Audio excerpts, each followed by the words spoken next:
Jesus, amém? Amém! Louvado seja Deus, estamos alegres e felizes com o Senhor, porque Ele nos deu a vitória. Aleluia! Glória seja dada ao nome do Senhor. Bom, peço para você abrir a tua Bíblia Sagrada no livro do Evangelho de Mateus.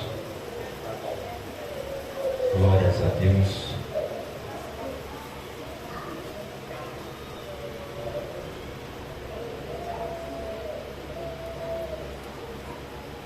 Deus e glória a Jesus. Aleluia, Senhor.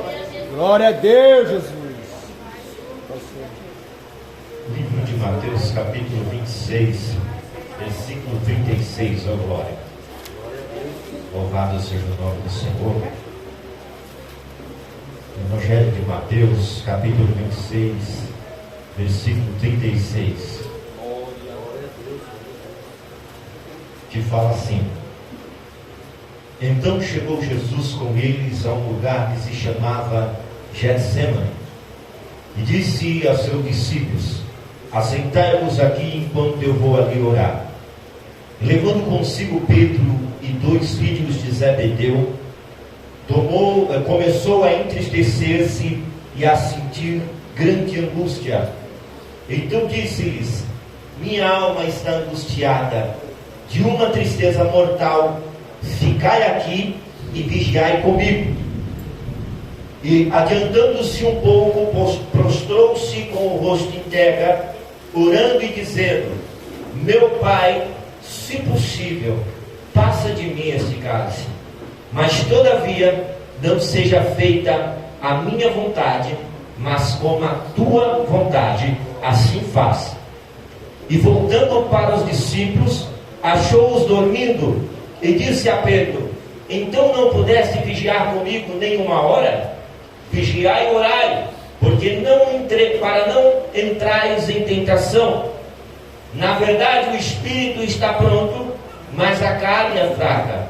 Tornando a se retirar, orou pela segunda vez, dizendo: Meu Pai, se não é possível passar de mim este cálice, sem que eu beba, faça-se a tua vontade. E voltando outra vez, achou-os dormindo, porquanto os olhos dele estavam pesados. E deixando-os de novo, orou pela terceira vez, dizendo as mesmas palavras. Então voltou para seus discípulos e disse-lhes: Dorme, pois, e descansai. Eis que é chegada a hora, e o Filho do Homem será entregue nas mãos dos pecadores. Levantai-vos, vamos, eis que se aproxima o que me trai. Amém? Glória a Deus. Aleluia. Pode sentar, serei bem breve. Louvado seja Deus. Glória a Deus. Glória a Deus. Irmão,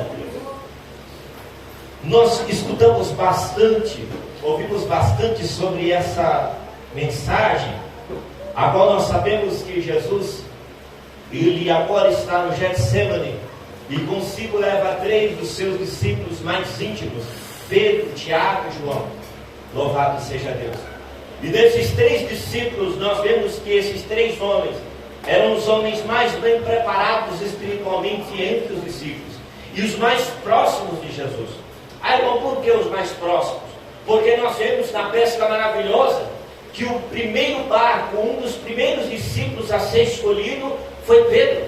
E Jesus, olhando Pedro retirando as redes do mar, viu que Pedro estava entristecido e viu que Pedro estava lavando a rede.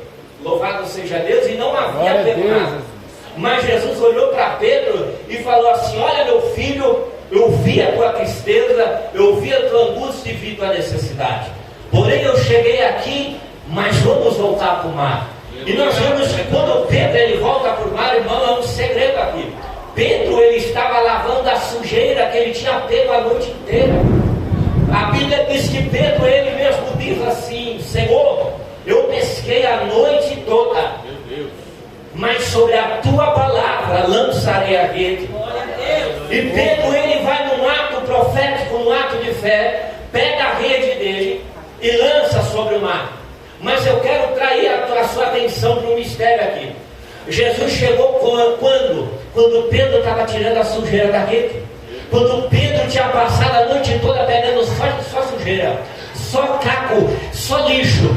Mas Jesus ele disse: eu vou esperar ele lavar a rede, e quando a rede estiver limpinha, aí eu vou tomar e vou fazer.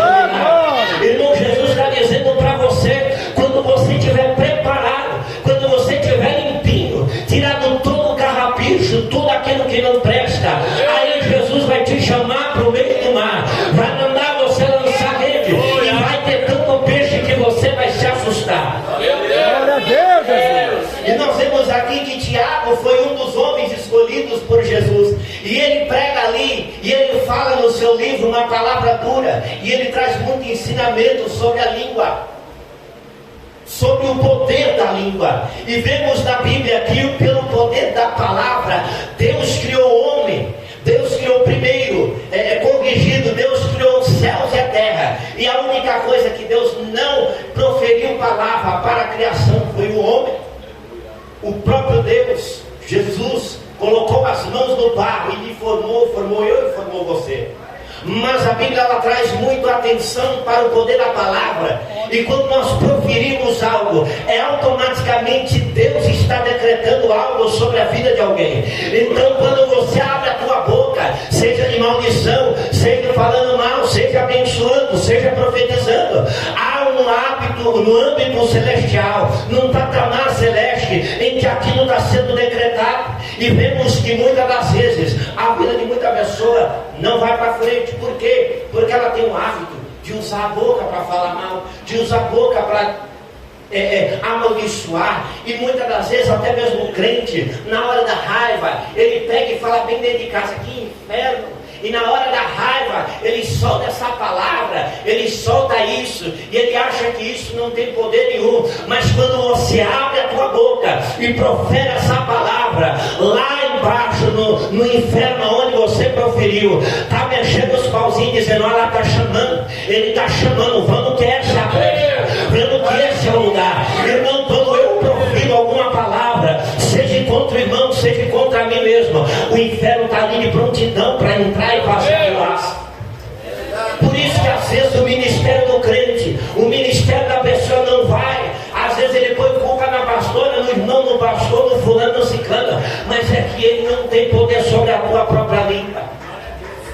E para finalizar, João, ele foi o apóstolo do amor, e Jesus chamou ele, falou: olha, vem para perto de mim. E olha o que Jesus está trazendo hoje para você nessa noite.